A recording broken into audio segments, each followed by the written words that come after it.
Hi, my name is Alina at FTD Customs, and today I'm going to be talking to you about our Yamaha R6 Swingarm Extension kits.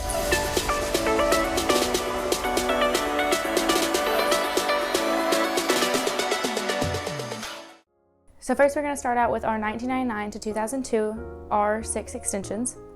So we're going to have our retainer cap on this end. This will be screwed all the way down, of course, and then your caliper would slide in right here. And then all of these sets today will also be using the same sliders. Next, we're going to be talking about our 2003 to 2005 extensions. The main difference between this extension and our 1999 to 2002 extension is this piece right here. This will be your brake plate.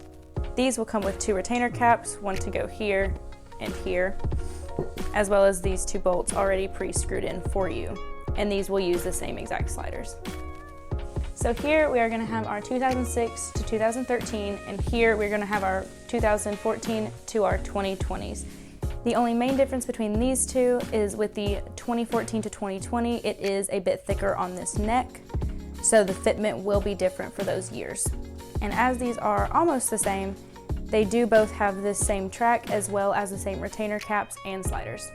The ones that you have seen in this video are the black engraved versions, but we do offer two other finishes as well. We offer a raw version that would look like this, and then an all black version.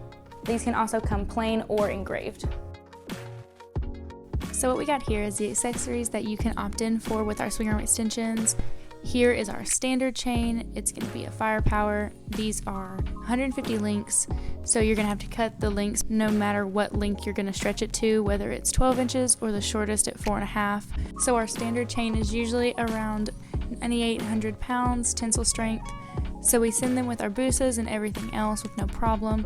Our EK chain is going to be more race oriented. If you're going to drag race all the time, that's what I recommend.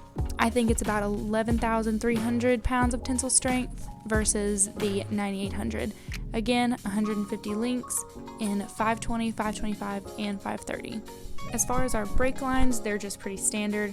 So if you're rocking an ABS bike, you have two choices. You'll have the black and stainless ABS lines, and they will both be 60 inches, so they are quite a bit longer. And that's because you're going to go from the rear caliper all the way up and bypass everything else into your ABS module, whether that be under your seat or under the tank, depending on what model you have. As far as our non-ABS bikes, you have all these color choices here. We've got everything except purple, and it'll have two banjo fittings on either side. We do get all of these locally powder coated. We believe in the quality of our product. That's why they are backed by our lifetime warranty. Feel free to reach out on social media, email, or a quick call if you have any questions about our extensions, our wheels, or our warranties. And that will wrap up our Yamaha R6 Swingarm extension kits.